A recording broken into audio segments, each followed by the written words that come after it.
What's up guys, Craig Witt, Western New York PWC. Well, after about 40 hours on the new Seadoo RXPX 300, I'm ready to bring you my personal experience. So stick around, we got a lot to talk about.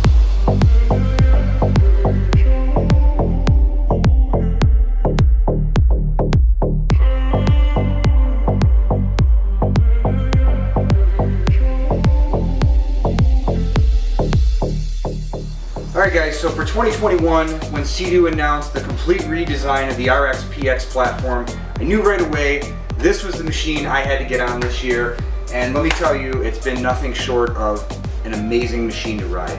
I want to give a huge shout out to Joe Hebler and his team of professionals over at Hebelers Sales Service.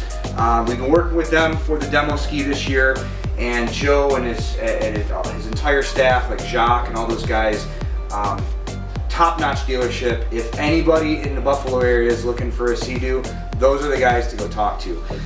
So without further ado, let's get into some of the details. Last year I had the opportunity to ride the RXTX, so it was a bigger platform, and that machine is hands down probably what I should be on, right? If I walked into a Seadoo dealership, told them I was married with 3 kids, and that I ride every weekend, and I like doing longer rides, and we have the group thing going on, they'd likely put me on an RXTX or a GTX limited platform.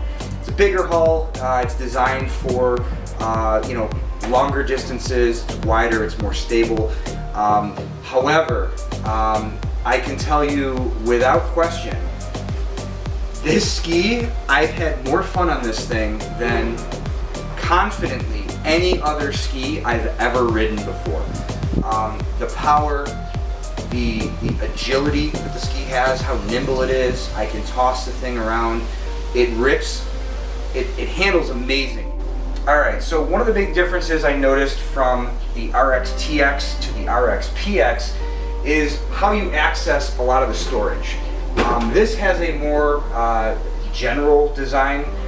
This is more typically of what you'd see on most skis, where you have to go over the handlebars to go in to your storage compartment. It is deceiving, but this actually does have more storage than the RXTX. However, the RXTX, it's easier to access. I will say one thing, I do like the accessibility of the RXTX. You get the full access of the storage right in front of you. However, the glove box on the PX and this setup, I find I actually like it more, because you have a larger glove box, it's deeper, I can put, again, you've got watertight storage, you've got the USB charger for your phone, but I also can put like my wallet, my keys, I can put drinks in there. It's a huge, it's basically the length, as deep as my arm. I love this setup. I actually like this glove box better than the RXTX platform. We have the adjustable risers. I went with the extra edition of the extension risers. I find that it does make it more comfortable when you're standing, but I also find that I really haven't used the adjustable risers as much as I thought I would. I find just the stock position is very comfortable for me. DRP sound system. Love the DRP sound system. If you're getting a Seadoo, do not buy it without the sound system. I get a ton of compliments at the beach, at the sandbar, how good it sounds, and I mean, who doesn't like listening to music while you're out on the water? Next up, Ergonomics R system. This is by far the most comfortable seat I've ever sat on. Locks you right in. This is currently set up in a 1-person setup with the saddle, the Ergonomics R. You can make it a 2-seater with the additional 2-up seat.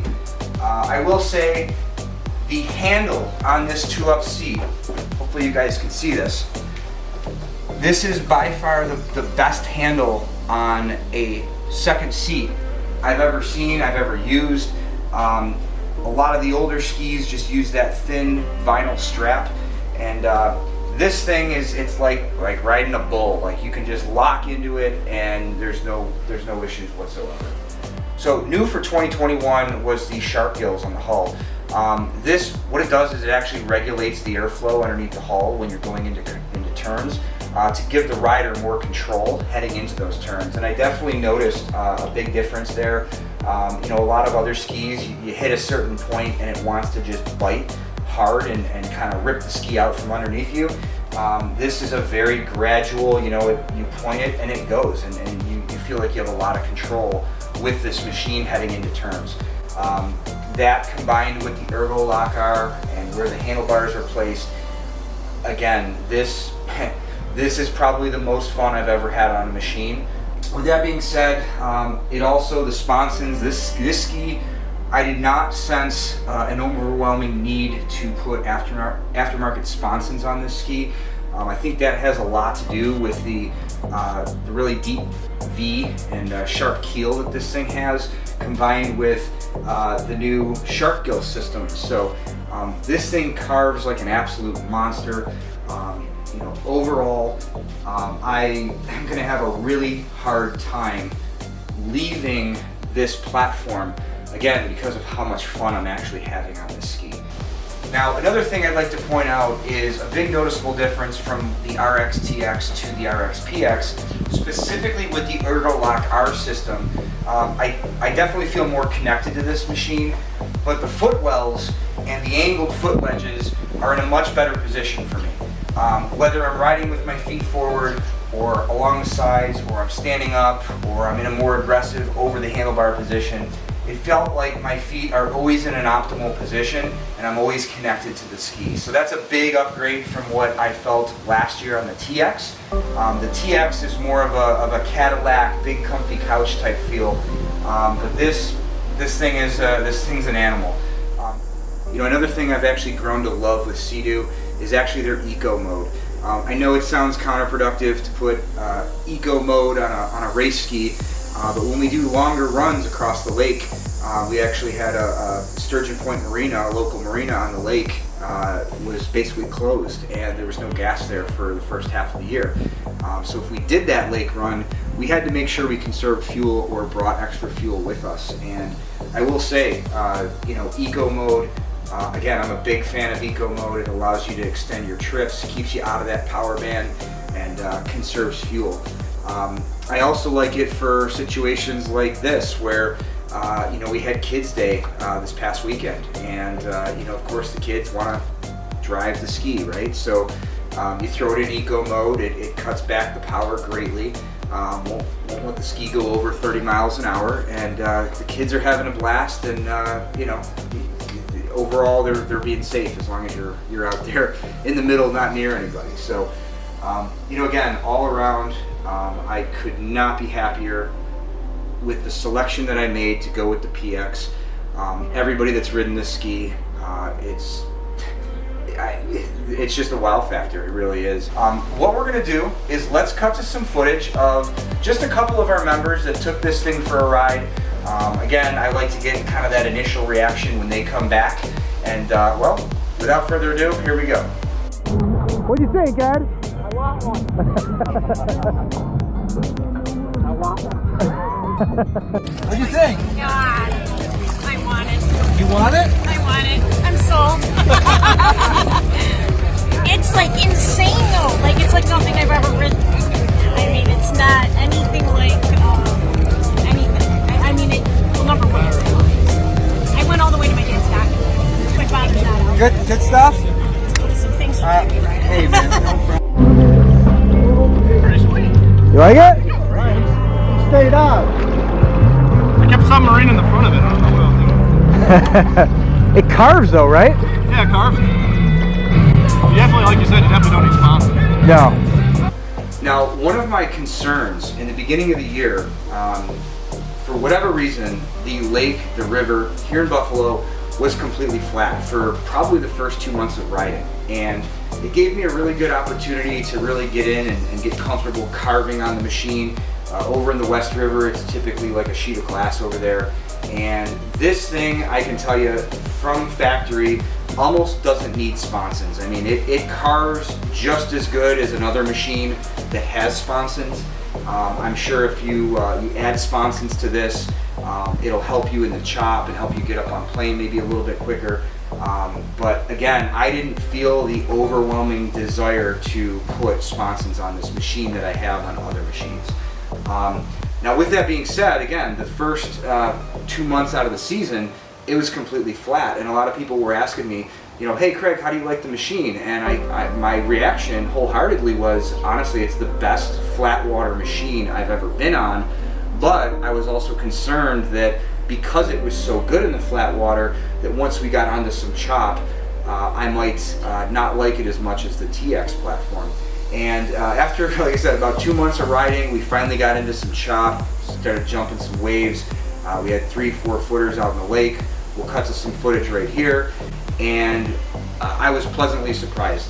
So I found that riding in chop, because the ski was actually a little bit shorter, a little bit lighter, and a little bit more easy to throw around, it was easier for me to actually time the waves compared to the TX, where yes, it handled the waves very well, it plowed through the waves. This also does have a deep V with a sharp keel, which does allow you to cut through the waves very, very cleanly. But again, how light this machine is and how it's a little bit shorter enabled me to kind of hop up in and out of those waves and time the waves better for a much more comfortable ride. So, you know, depending on your riding style, you're going to have to make a decision there. But again, I was completely surprised and I was very pleased with how this thing does handle in the chop, being able to time the waves and things like that. Alright guys, that wraps up my review of the 2021 RXPX 300, courtesy of Hebelers Sales Service. Again, Joe, Jacques, everybody over at Hebelers Sales Service, I want to thank you personally for all the support, not only with me, but to our group as a whole. You guys have been awesome to work with this year, and we look forward to a continued partnership moving forward. This machine is an absolute monster. Again, the most fun I've ever had on a machine, period. I will say that it's going to be very difficult for me to, and I'm going to have to at some point get a 3-up, just again with the wife and the kids and being able to tube and the longer rides and stuff, but I love this machine. If you haven't had an opportunity to jump on a PX, make sure you reach out to me. We are going to continue riding this thing for the rest of the year. I'd love to get you guys on it, get your opinions, let you try something new. That's why we have it. And obviously, if you're looking to order one, make sure you reach out to Joe and Jacques over at Hebelers.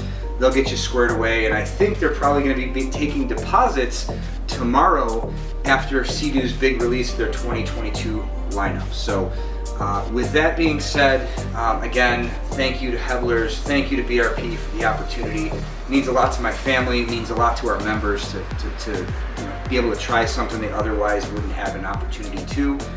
And hopefully we'll see you guys tomorrow for the big reveal, and be safe. Hope to see you on the water again soon. Take care, guys.